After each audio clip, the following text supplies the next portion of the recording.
ازيكم يا حلوين؟ عاملين ايه؟ يا رب تكونوا بخير. يلا بينا يا برج القوس، تعالى نشوف توقعاتك لشهر 7 يوليو 2025. الفيديو ده مهم جدا لطاقتكم، لان الشهر ده مليان تحولات ومفاجآت وابواب بتتفتح بعد صبر كبير منك يا برج القوس.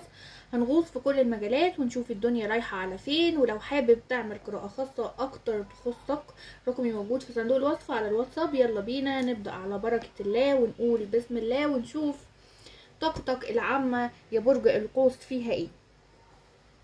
في البداية كده يا برج القوس، عايزة اقولك ان انت الشهر ده داخل بطاقة حسم ومواجهة، وكأنك عايز تحسم موقف مع ناس موجودة حواليك يا برج القوس، او عايز تواجه اشخاص بقالك فترة متردد اواجه ولا ما واجهش، اتكلم ولا ما اتكلمش.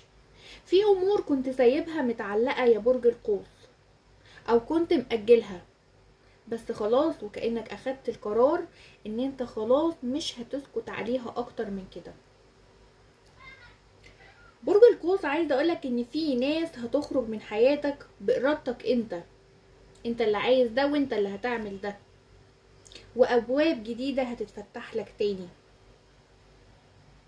عندك احساس داخلي انك محتاج تشتغل على نفسك، على روحك، وعلى الحاجة اللي انت عايزها ومهمة بالنسبة لك الفترة الجاية. برج القوس، شايفة ان البعض منكم في عنده شفاء من علاقة قديمة، او خذلان حصل لك وهتبدأ تتنفس بحرية يا برج القوس. طيب بالنسبة للأمور المهنية هنا يا برج القوس، عايزة اقولك ان في ترقية عندك. البعض منكم في عنده ترقية، في ترقية يا برج القوس، او وضع جديد، او شغل خاص. شايفة كمان هنا ان البعض منكم عندك عرض او فرصة بتتكرر قدامك الفترة دي وانت كنت متردد فيها زمان. الشهر ده هتقدر تحسمها وتاخد الخطوة. اذا كان حد بيعرض عليك مشروع خاص، او اذا كان حد بيعرض عليك وظيفة وانت كنت متردد، فانت هتحسم ده دلوقتي وهتاخد الخطوة. هتحسم ده دلوقتي وهتاخد الخطوة يا برج القوس. زي ما قلت لك، اذا كان شغل خاص بقى، او انت بتفكر في مشروع خاص، او حد بيعرض عليك مشروع. شايفة كمان ان الحظ معاك يا برج القوس. الحظ معاك جدا في التفاوض، في الاتفاقات الفترة دي الحظ هيكون معاك. عندك كارت الحظ، عندك البدايات الحلوة، عندك النجاح، عندك الوفرة، عندك الخير. بس احذر من شخص في الشغل بيحاول يحبطك يا برج القوس. شخص بيحاول يحبطك او بيقلل من مجهودك، وكأنه شايف شغلك ده ملوش لازمة، او انت ما بتعملش حاجة، او ده الطبيعي. يعني ايه اللي انت بتعمله زيادة مثلا؟ خصوصا الشخص ده من برج ترابي. الشخص ده يا برج القوس من برج ترابي. طيب بالنسبة للأمور المادية هنا، شايفة ان الوضع المادي هنا عندك يا برج القوس بيتحسن. الوضع المادي بيتحسن تدريجيا، بس في بتطلع فلوس انت الفترة دي، او هتطلع الفترة الجاية فلوس تخص العيلة عندك. يمكن فلوس للزوجة، يمكن فلوس للأم، يمكن فلوس للأهل، يمكن للأولاد، أو حاجة هتصلحها بشكل مفاجئ يا برج القوس. شايفة كمان هنا ان انت هيوصلك مبلغ، يعني مبلغ بسيط، المبلغ ده هيوصلك على مرتين يا برج القوس. المبلغ ده هيوصلك على مرتين، او فلوس انت كنت ناسيها هترجع لك. طيب برج القوس، عايزه اقولك ان انت تحذر من الاستثمارات السريعه، او احذر من الديون. لو البعض منكم عليه ديون، او بيفكر ان هو يستلف من حد او ياخد قرض، فاحذر الفتره دي بلاش.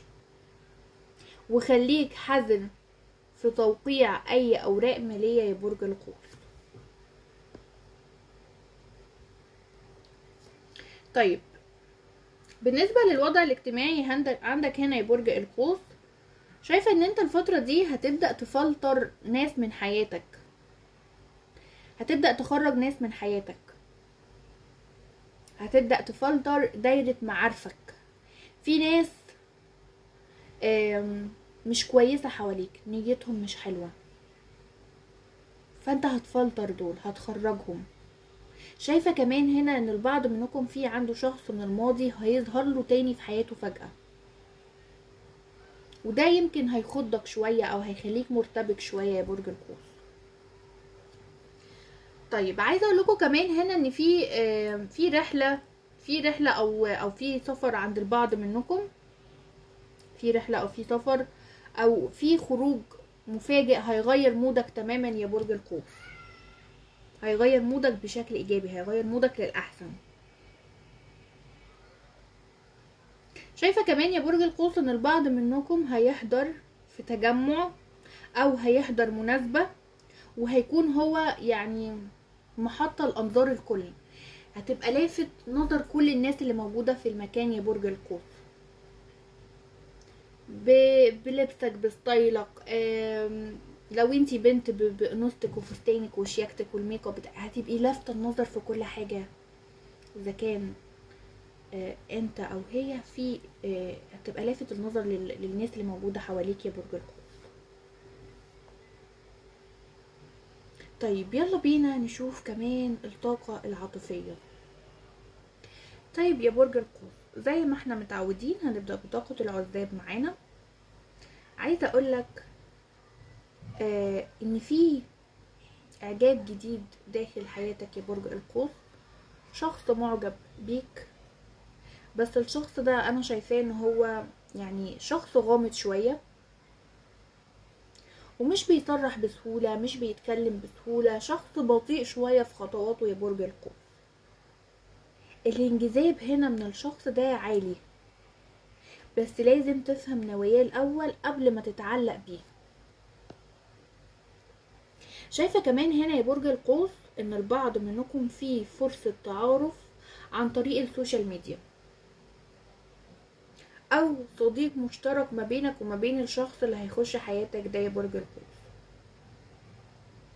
لو الشخص ده من برج مائي، سرطان او حوت او عقرب، ففي كيمياء قوية جدا هتكون ما بينك وما بينه يا برج القوس، اذا كان من برج السرطان او الحوت او العقرب.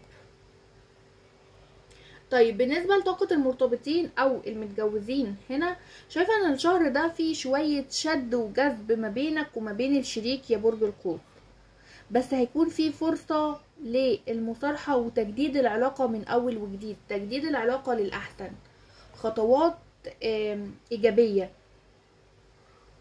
الشريك محتاج هنا يا برج القوس يحس باهتمامك اكتر الفترة دي. ممكن البعض منكم هنا يا برج القوس الشريك عنده حاسس باهمال منك، حاسس ان انت ما بتتكلمش معاه كتير، حاسس ان انت مبتعد عنه، حاسس ان انت يعني متجنبه، في طاقة اهمال ما بينكم.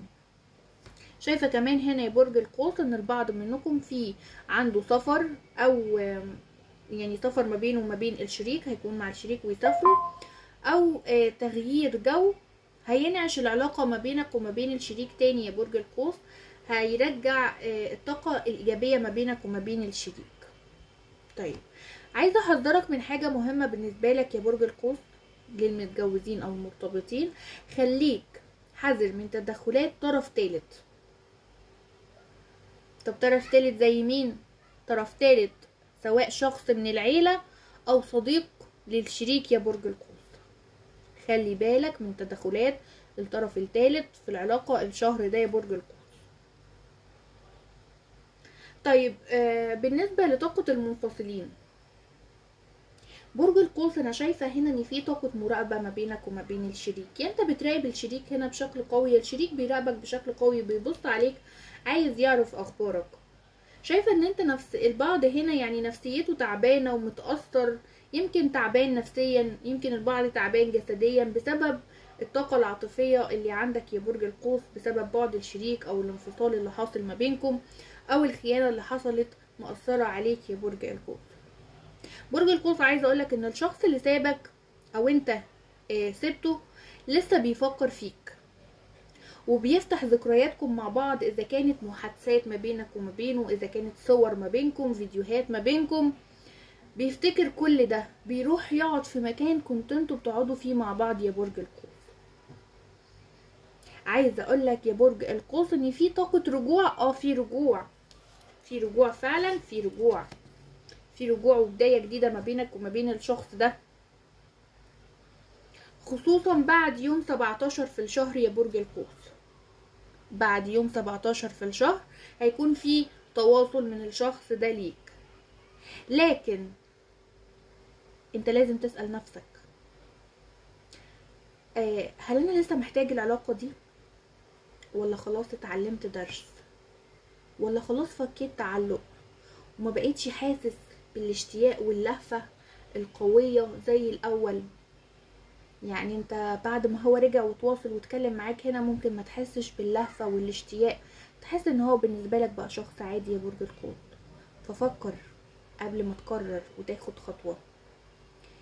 عايزة اقول لكم كمان ان البعض منكم في رسالة او تواصل هيحصل وانت هنا اللي هتقرر، يا هيجيلك رسالة يا هيجيلك اتصال يا هيجيلك رجوع الشخص ده، وانت اللي هتبقى بتقرر هنا او انت اللي بتتحكم في العلاقة ومسيطر هنا اكتر يا برج القوس.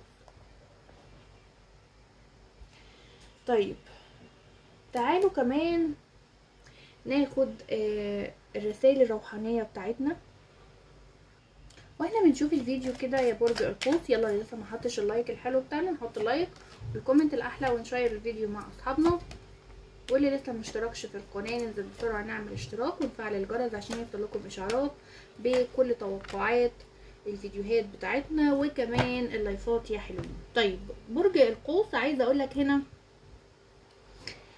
رسائلك بتقولك انسى اللي وجعك بس ما تنساش الدرس اللي علمهولك. كل باب بيتقفل هو حماية ليك مش خسارة. الحياة هتختبرك بس ربنا بيحضرك حاجة أجمل.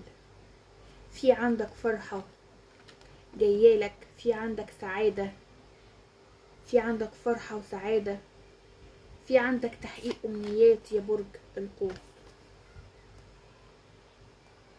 نصيحة عامة ليك هنا يا برج القوس، اهتم بصحتك النفسية قبل أي شيء.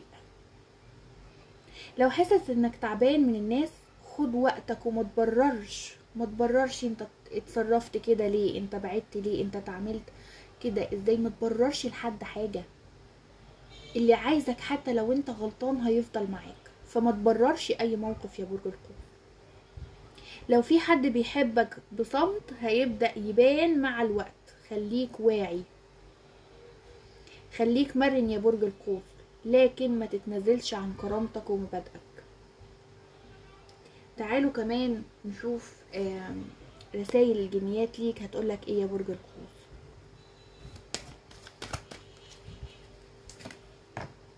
برج القوس رسالة الجنيات هنا بتقولك ان انت عندك مهنة جديدة، ركز، عملك بيتغير بطريقة ايجابية جديدة وناجحة. البعض منكم عنده تغيير مهني، عنده شغل جديد بطاقة ايجابية وجديدة وهيكون فيها نجاح ليك كمان يا برج القوس.